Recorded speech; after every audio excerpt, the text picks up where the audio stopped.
அனைவருக்கும் வணக்கம். இந்த மார்ச் மாதத்தில் 3 பிரதோஷங்கள் வருது. அதில் வந்து மார்ச் 1 முடிஞ்சிருச்சு.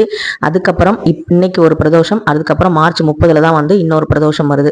ஸோ இந்த 3 பிரதோஷங்களில் உங்களுக்கு எந்த பிரதோஷம் உங்களுக்கு நாள் ஒத்து வருதோ அந்த நாளில் நீங்கள் வழிபாடு செஞ்சுக்கலாம். இன்னைக்கு வந்து செய்ய முடிஞ்சவங்க கண்டிப்பாக இன்னைக்கு சோமவார பிரதோஷம் மிஸ் பண்ணாமல் சிவபெருமான வழிபாடை கண்டிப்பாக வந்து பண்ணுங்க. வாழ்க்கையில் நிறைய நல்ல நல்ல மாற்றங்கள் நடக்கும்.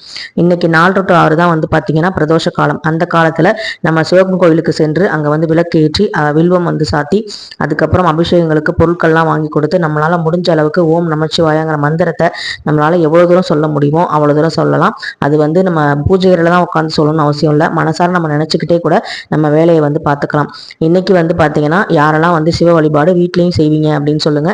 விரதம் இருக்கிறவங்க காலையில இருந்து மாலை முடிகிற வரைக்கும் அந்த 4 to 6 6 மணி வரைக்குமே அந்த விரதத்தை வந்து இருக்கணும். இடையில வந்து தண்ணி வந்து நிறைய குடிச்சுக்கலாம், பழங்கள் எடுத்துக்கலாம்.